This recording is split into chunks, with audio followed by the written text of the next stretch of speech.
따라합시다. 믿음의 유산을 함께 나누는 가정이 되라. 할렐루야. 톨스토이의 장편 소설 안나 까레니나의 첫 문장은 이렇게 시작됩니다. 행복한 가정은 모두 비슷하지만 불행한 가정은 제각기 다르다. 행복한 가정은 공통분모를 가지고 있다는 얘기죠. 서로 사랑하고 서로 배려하고 서로 인정하고 또 웃음이 흘러가고 또 따뜻한 대화가 오가고 또 믿음으로 하나 된다는 겁니다. 그런데 불행한 가정은 제각각 다르다 그래요. 가장 큰 특징, 불행한 가정의 가장 특징은 대화가 없대요. 대화가.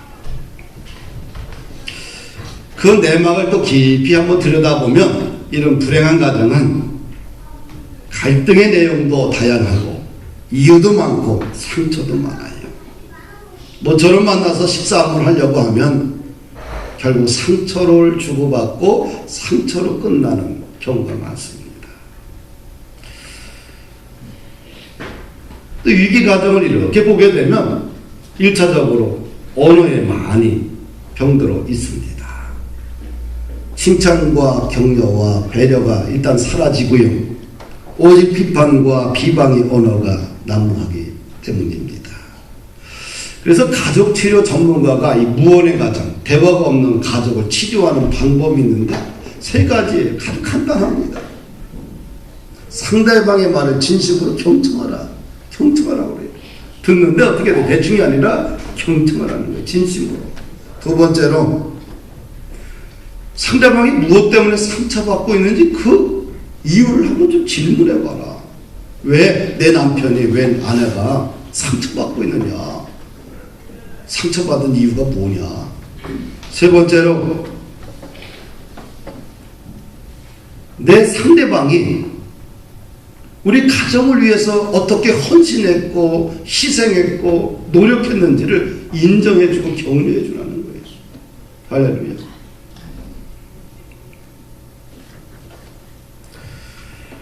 오늘날 대화 없이 살아가는 가정이 참 많습니다. 부부 사이에 대화 없고요.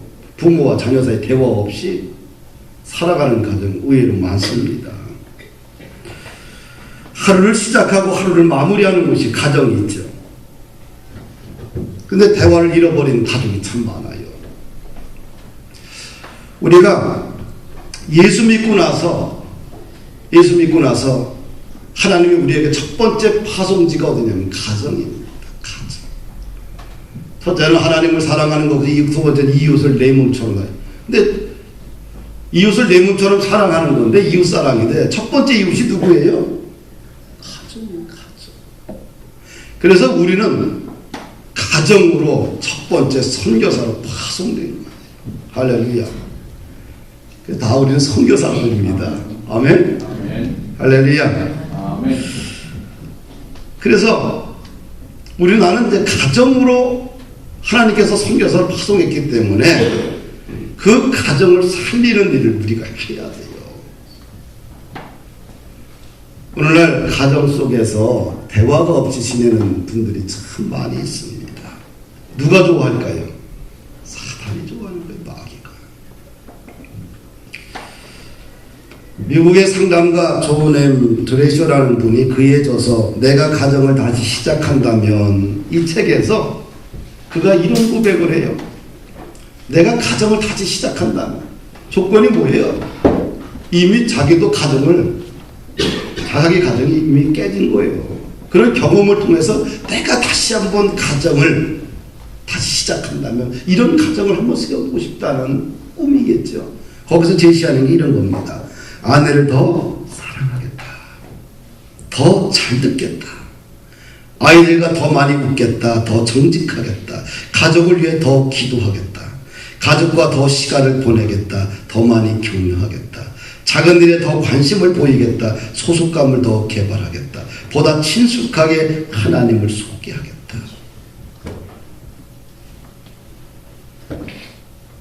아주 상식적인 것들이죠. 평범한 것들이죠. 우리가 맨 마지막까지 남는 것이 가정이에요. 우리가 세상에서, 회사에서, 일터에서 우리 언젠가는 다 은퇴를 해요. 영원히 일터에 있는 사람 없어요. 은퇴하고 나면 그 다음에 어디로 가야 돼요? 현직에 있을 때, 자리에 있을 때는 어떻게 해야 돼요? 자기가 최고요. 다른 사람이 보이질 않아요. 근데 모든 건 다 은퇴가 있어요. 은퇴가 하고 나서 그 다음에 어디로 가야 돼요? 남는 게 누구예요? 친구가 남아요? 누가 남아요? 머리가 나쁘죠. 누가 남아? 가족밖에 없어. 남자들이 한 불이 날고 뛰어도 마지막 남는 건 뭐예요? 가족밖에 없어요. 70 먹고 80 먹었는데 힘 다 빠져. 어디로 가야 돼요? 가족밖에 없어요. 결국은 내 인생의 마지막까지 나와 함께 해줄 수 있는 것은 내 사랑하는 남편과 아내와 자녀들밖에 없는 거예요. 그래서 가정이 병들어 버리게 되면 나중에 갈 자리가 없어요. 갈 자리가 고향이 없는 사람이 행복할까 안 행복할까? 안 행복하지요. 그래서 우리는 첫 번째 나의 선교지가 어디예요? 가정이다. 따라합시다. 나는 가정의 선교사다. 선교사는 자기를 주장하면 안 되겠죠. 선교사는 자기의 이기심을 주장해서는 선교를 못해요. 자기를 확 비워야 돼요. 할렐루야. 비웁시다. 우리 가정도 잘 돌아가요. 왜? 내가 비우고 살잖아. 별로 이렇게 안 믿는데 그렇게 살면 가정이 세워져요. 예? 끝까지 나를 지켜줄 사람이 누구예요? 내 아내밖에 없어요. 그리고 내 자녀밖에 없어요. 내가 90, 100살, 120살 먹을 때 누구만 있어요? 내 자녀가 지켜주는 거예요. 그럼 어떻게 해야 될까요? 평상시 잘해야 돼요. 옆에 있는 우리 아내와 남편에게 잘하겠습니다. 속죄 한번 해보시오. 옆 사람에게.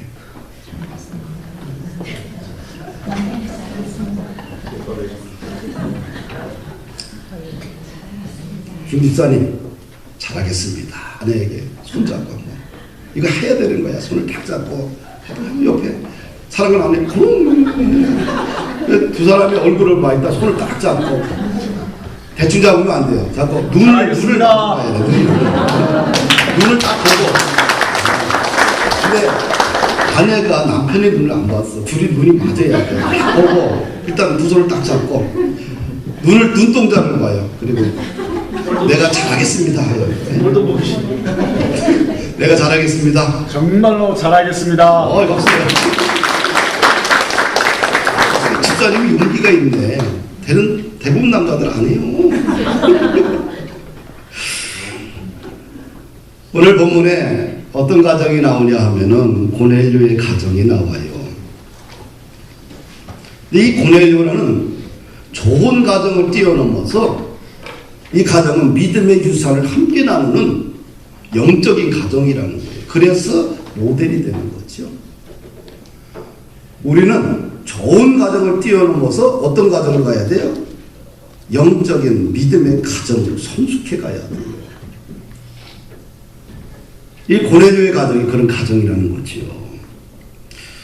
고넬료는 로마인 아닙니까? 그리고 백부장이에요. 100명의 군사를 거느리고 있는 중간 간부와 중대장 동무지요.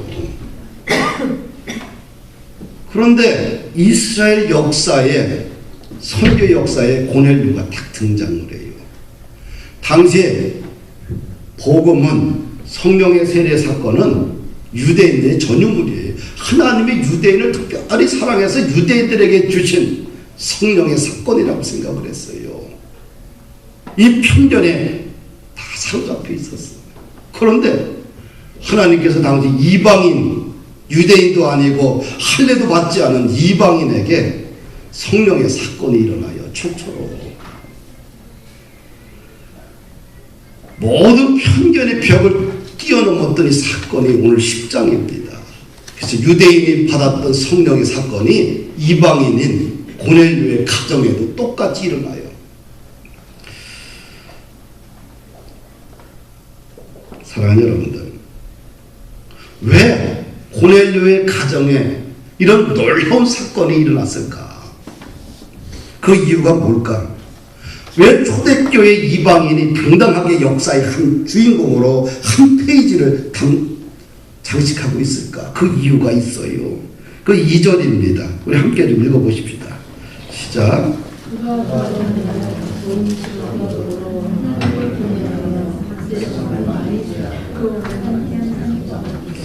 그가 경건하여 온 집으로 더불어 하나님을 경외하며 백성을 많이 구제하고 하나님께 항상 기도하더니, 이 2절이 고넬료를 역사의 주인공으로, 초대교회 역사의 주인공으로 하나님 나라의 한 위대한 사건으로 뽑은 이유예요. 첫째, 고넬료는 무슨 사람? 경건한 사람이에요. 경건한 사람. 경건하다는 말은 한라어로 유세베스인데 이 뜻은 신앙이 독실하다. 따라합시다. 신앙이 독실하다. 경건하다는 것은 신앙이 독실하다라는 뜻이에요. 신앙이 독실하다. 이 고넬료는 유대인도 아니고 할례도 받지 않았는데도 불구하고 누가는 고넬료를 평가할 때 신앙이 독실하다라고 평가하고 있어요. 독실하다는 말은 뭐냐? 신앙의 원칙이 분명하다는 뜻이야. 원칙이 흔들림 없이 상황 따라 갈대처럼 왔다 갔다 하는 사람이 아니라 예수님을 마음의 중심에 믿고 하나님을 믿고 말씀 그대로 상황에 변질하지 않고 딱 믿음으로 굳건하게 걸어가는 사람을 향해서 뭐라 그래요? 독실하다. 할렐루야. 이 신앙이 독실하면 어떻게 돼요? 그리고 가정 모두가 신앙이 독실하면 이처럼 행복한 게 어디 있겠어요? 엘리야 선지자와 이방인 선지자가 850대 1로 갈멜산에서 영적 전투를 해요. 850대 1.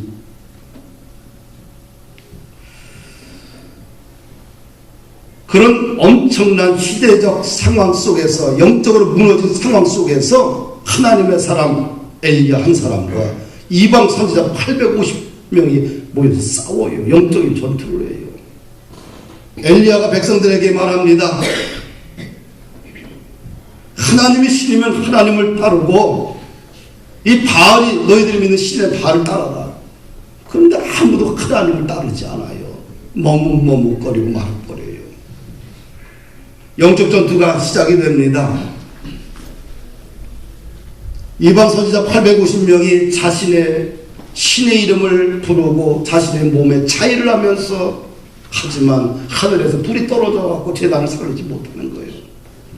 엘리야 선지자가 기도합니다. 하나님 기도했더니 하늘에서 불이 내려서 제단을 다 불태워버려요. 할렐루야. 신앙이 독실하다는 것은 뭐예요? 상황과 환경이 관계하지 않고 하나님을 예수님을 내 삶의 중심으로 모시고 원칙 따라 살아갈 때 그 사람은 뭐라 그래요?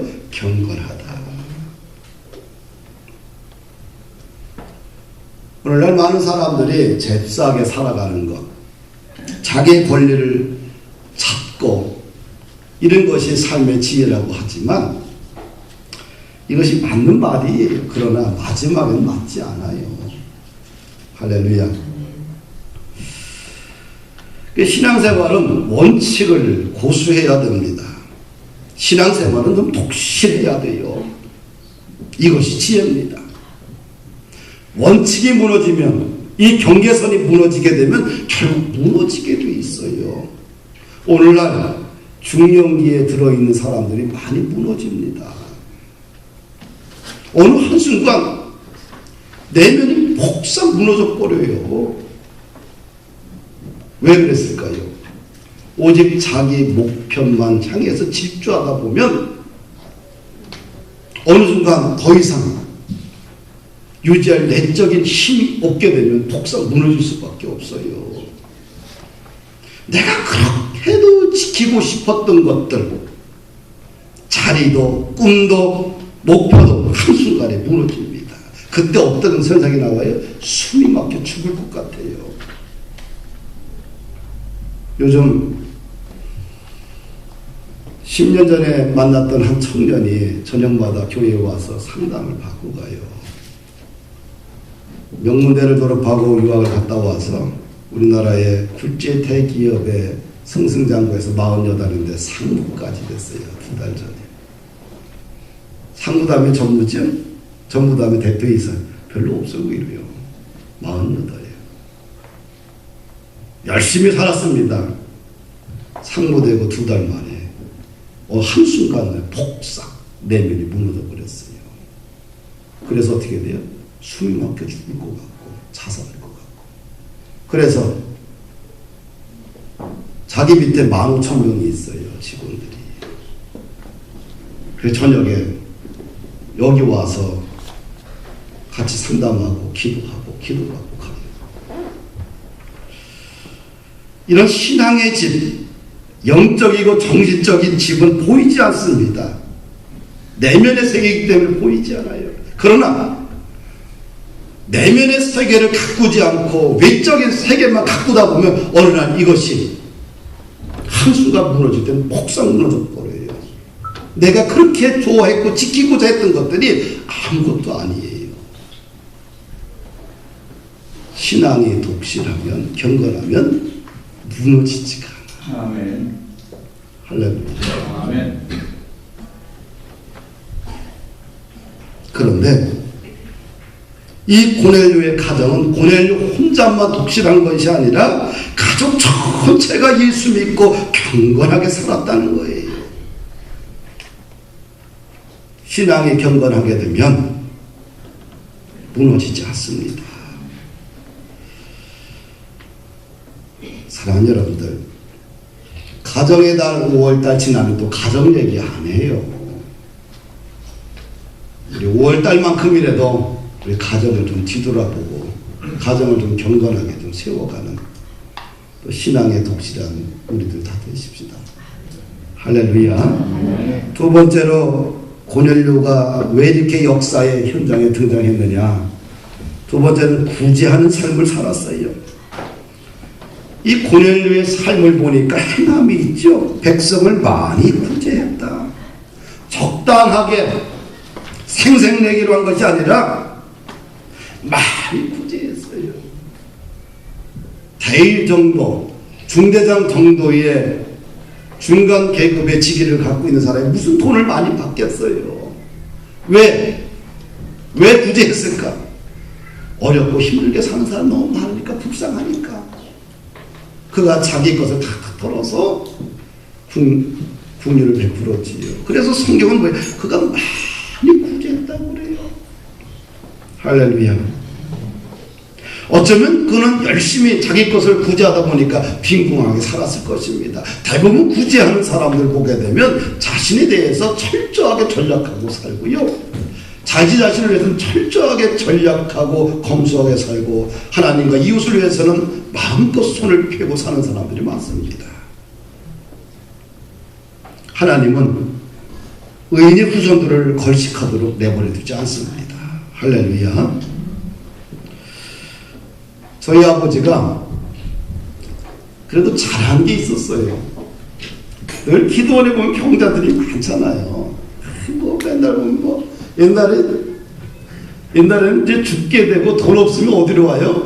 70년대 80년대는 다 기도원에 와 있어요. 땡땡한 돈 없는 분들이에요.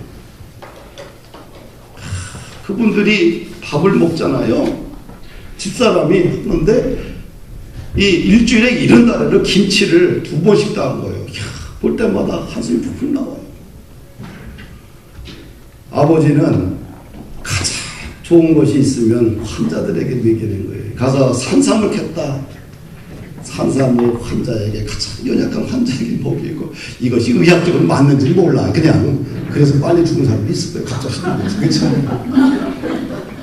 하여튼간 좋은 거, 송이를 따오면 가장 좋은 건 환자들에게 먹이는 거예요. 우리 가정을 보면 찌끄레기나 앉아서 먹고 그래요. 석청을 따로 산에 골짜기를 넘어 2시간, 3시간 산을 넘어서 가서 석청을 따서 나도 가서 얼마나 힘들었겠어요. 근데 나무를 안 주는 거예요. 그 석청이라는 게 돌 속에 들어가 있어요. 그걸 캐야 돼. 땅을 파고.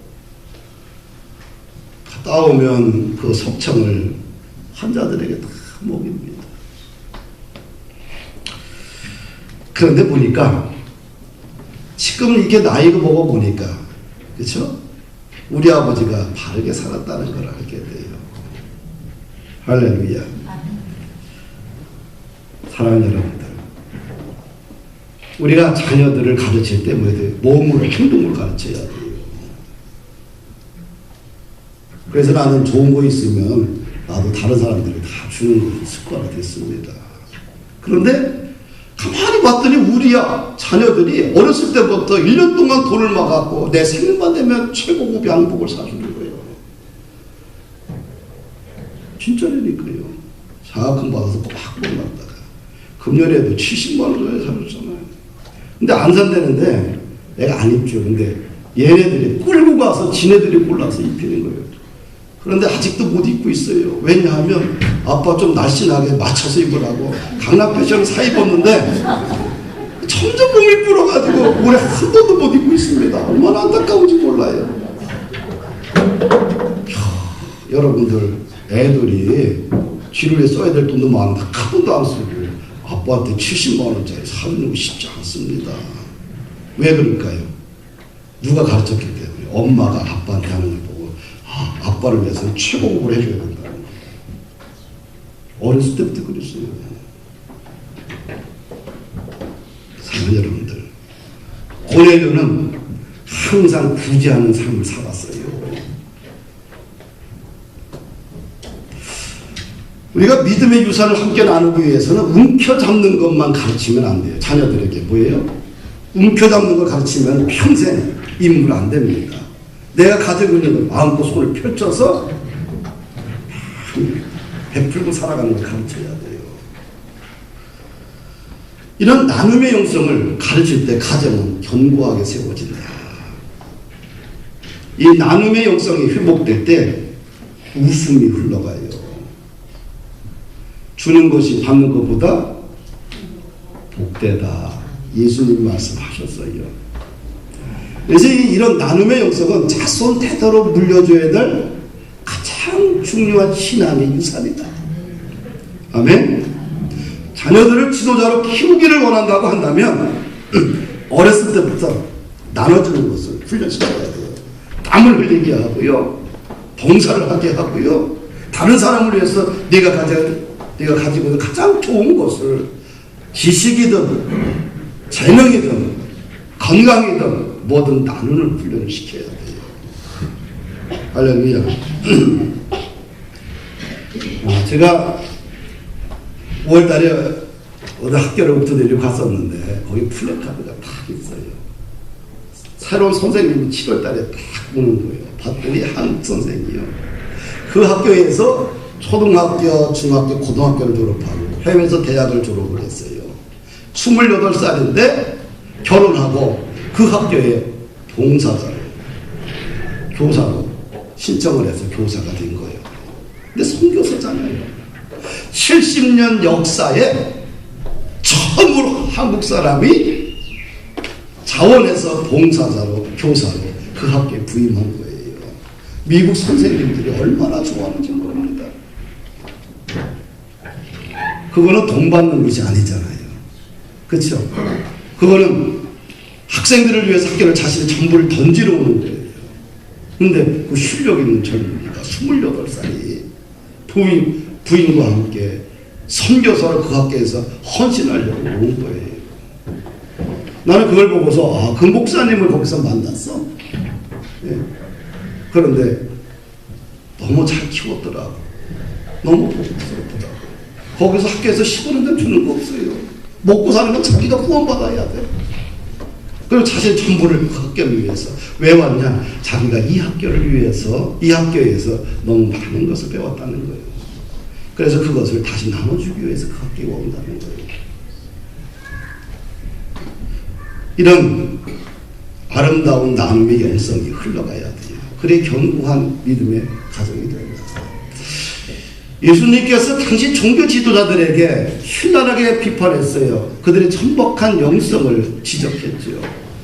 바리새인과 서기관들을 보게 되면 상당한 교육을 받은 사람들이고 인품도 있고 존경을 받는 사람들이었고 몸짓도 거룩하고 일주일에 이틀이나 금식하고 최소의 11조까지 철저하게 지켰던 분들인데 예수님이 그들을 갖다가 신랄하게 비판했어요. 왜 비판했을까요? 말만 있고 행동이 없는 거예요.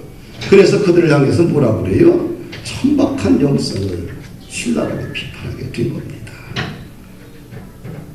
삶이 뒷받침되지 않는 신앙인들의 가정에서 믿음의 유산을 꽃피우는 것은 굉장히 어렵습니다. 이제는 외적인 하나님을 사랑하는 마음을 외적으로 표현하며 살아야 돼요. 실천하며 살아야 됩니다. 그럴 때 그 가정 속에 믿음의 유산이 꽃피지 않겠는가. 세 번째로 고넬료는 항상 하나님께 기도했다. 따라합시다.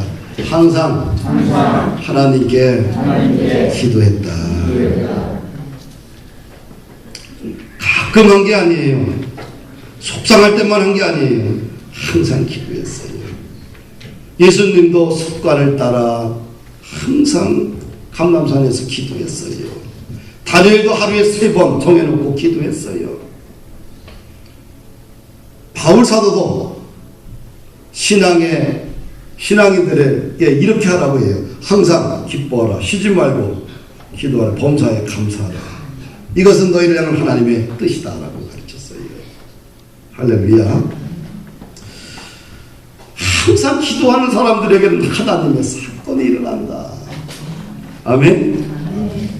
고넬료가 규칙적으로 하루에 3번 기도하다가 항상 기도하다가 환상을 보게 돼요. 환상의 내용이 뭐냐 하면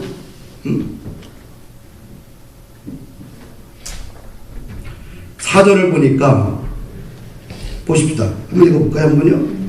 고넬료가 주목하여 보고 두려워하여 가로되 주여 무슨 일입니까? 천사가 가로되 내 기도와 구제가 하나님 앞에 성달려 기억하실 바랍니다.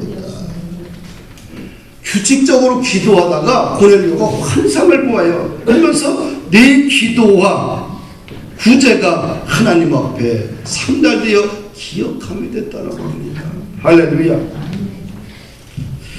하나님은 우리의 구제나 기도가 항상 기억하고 계신다. 내 기도를 하나님 모르시겠지 생각할 수 있어요. 그러나 하나님은 기억하고 있어요. 아내가 남편을 위해서 기도하잖아요. 남편이 모르겠지. 남편은 압니다.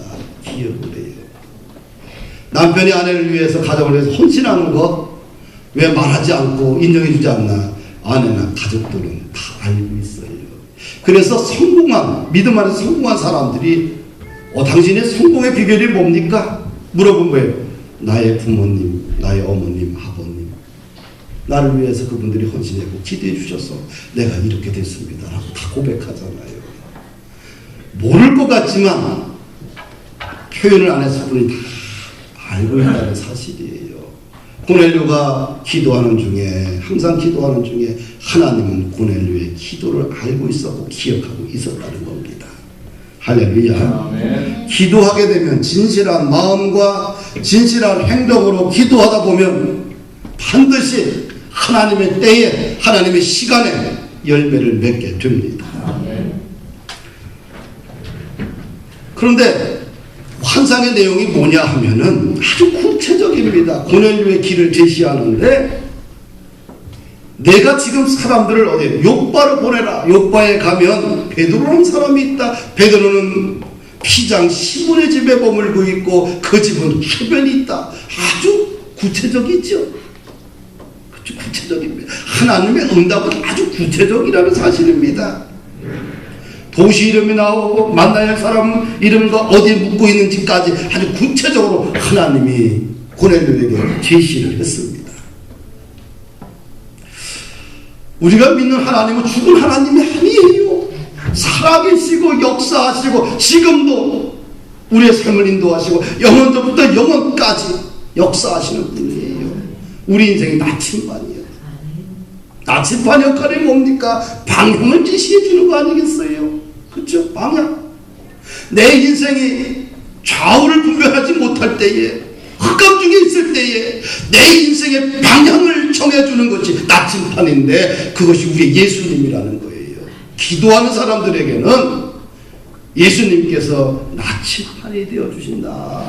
할렐루야. 아멘. 근데 똑같은 시간에 주의 사자가 또 누구에게 나타나요? 베드로에게 나타나서 말씀하는 거죠. 너도 그 집에 하이 오니까 따라가라. 가봤더니 뭐예요? 가봤더니 고넬료의 역사와 고넬료 가족과 사람들이 모여 있는 거예요. 거기서 말씀을 전할 때에 성령이 세례가 확 임하는 거예요.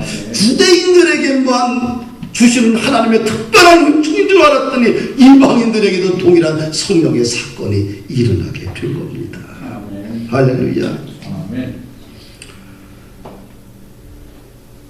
사랑하는 여러분들, 하나님은 오늘도 이런 경건한 주의 백성들을 찾아서 하나님 일하기를 원하십니다. 아멘. 경건이라는 것은 신앙이 독실하다 이런 뜻이겠지요. 신앙의 원칙을 좀 고수하고 살면 좋겠다. 아멘. 아멘. 그 다음에 구제하고 살자. 이 나눔의 영성이 있어야 된다. 그렇지 않으면 우리는 뭐예요? 종교인을 전락하게 되면 천박한 영성을 하나님께서 신랄하게 비판할 수 있다. 이제는 기독교가 보여줘야 돼요. 너 뭘 믿냐? 종교가 뭐냐? 나 예수 믿는다. 그러면 너는 나에게 네가 믿는 예수님을 이제 보여줘야 된다. 보여줄 게 뭐냐? 이렇게 사람들이 물어요. 그럴 때 당당하게 나는 예수 믿고 난 이렇게 살고 있다는 것을 보여줘야 돼요. 할렐루야. 아멘. 그리고 항상 기도합시다. 기도한다는 것은 하나님을 날마다 의지한다는 것이죠. 할렐루야. 아멘. 그러면 믿음의 유산이 이렇게 대를 이어서 흘러가지 않겠느냐. 그런 기적의 가정 우리 모두 되십시다. 아멘. 아멘.